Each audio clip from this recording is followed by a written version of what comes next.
As a aspirant for the woman rep, I'm obviously very pleased that they will still be meeting to agree on one candidate because that's the only way to take as many seats as we want in Nairobi. And not only in Nairobi, across the country. I think as NASA, we should be able to negotiate and field one candidate.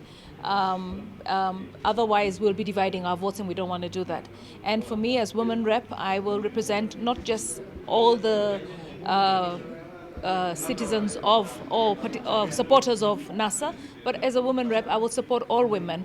So I'm telling all the women of Nairobi, let's unite together and let's take this seat so that we can see visible difference. Because I've been in the informal settlements, I've seen the suffering of women every single day. I can't pay my rent, I can't pay my school fees, I can't bury my dad, I don't have medical attention. The poor people have suffered enough, and it's not just the cost of food, it's also the standard of living and the quality of life. We really need to do a lot, and I really believe that starts with good leadership. And what Honorable Wetangula said is politics is expensive, and Kenyans don't just sit back and think all I have to do is vote. When you see that there's a fundraiser here or there's a way for you to help, whether it's fuel, whether it's your car, whether it's just you being a foot soldier, whether it's sending a donation, it is a very expensive exercise, and we will need your support so that we can actually ensure that we win this seat. Because if it's a question of money, we know that the other side, having been in government, has more money than we would ever raise. So we're trusting all the Kenyans who actually want to see a change in leadership to do more than just come out and vote. Lend us your support, even if it's monetary, 20 shillings, 100 shillings, 1,000 shillings. All this will add up because it is an expensive exercise. And we don't want to use resources to the point that we're borrowing money, and then when we go in, the first thing we have to do is look for ways to recoup and pay that money. This is the culture that has led to corruption in Kenya. So lend your money, put your time, put your energy, and get the leaders that we need to get into government so that we can see that visible change. Definitely. Because you see, the thing is, we understand that you have to be one candidate so that you don't divide the votes. And for me, it's something that the party has to sit down and negotiate. Unfortunately, IEBC is so stringent on certain deadlines. And I mean, I saw the independents were so many waiting to still get in and get registered and comply. I think we know that we were inefficient in making those decisions. And I think it's time that we get a bit more flexible. IEBC, they get their money from candidates. And that's what's going to help them run an effective election. So I think it's important that they actually allow some flexibility, a day or two or a week, so that the parties have a way to negotiate and allow one candidate, and the independents also have a way to get their papers in on time, because they don't have the efficiency to deal with it, even if they run 24 hours. So it's obvious that they need to at least extend by a week.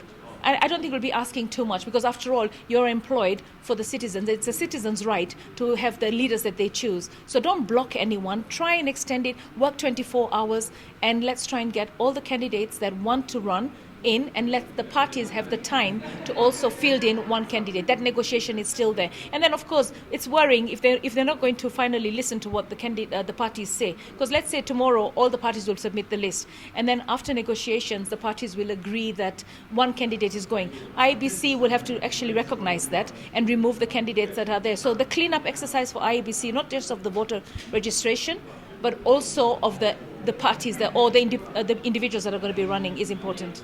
Yeah. Do you think the legal battle for other person? Yeah, I mean, there might be legal battles, but I think the parties are going to handle that in a manner that accommodates everyone. I mean, we've heard in the past Jubilee saying that, if you lose supporters, then we'll give you jobs. But the thing is, I guess we have to win. So once you do that negotiation, then you've still got to support your party so that the party can win. Yeah. A couple of years ago, you ran for MP. Well, I have confidence in NASA, knowing all the loopholes that we've had in the past and how we've lost elections. I think we need very, very committed agents. We need to make sure that our agents are well taken care of in terms of monetary compensation. They're not just going to do it because they're party diehards. They're going to do it because they're compensated. And then we also need people that understand. I think people have suffered enough. Those days where you can pay them 10,000 shillings and they forget to count and they let you bring in ballots are gone. Today with the smartphone, the smartphone is really, really dangerous. And everybody who walks into the polling booth with a smartphone can capture evidence. So I think that right now we're smart. And we're going to have an election that it's going to be very, very difficult to rig. So the only important thing that we're all asking for is that the IEBC register be cleaned up. Because during the nomination, we noticed that quite a lot of names are not there. I, for one, changed my voting center from Imara Daima to Kitisuru. And I did that about 6 months ago, and I was still in Imara Daima. That means if in 6 months they can't do that. And then the number for IEBC, where you can verify that you're a voter, you can verify where you're voting, that has to come up. I don't understand why it's still down. So IEBC really needs to shape up, and they don't have a lot of time. And if they don't have the expertise, they better hire the expertise, because the entire safety of this country rests in their hands, and in a free, fair, credible election. And it starts off with the voter registration booklet. It has to have everyone. I know they're cleaning it up with PricewaterhouseCoopers, but they need to do a lot more. We're not getting the confidence. Why is the IEBC number down? Why can't I verify whether I'm a registered voter?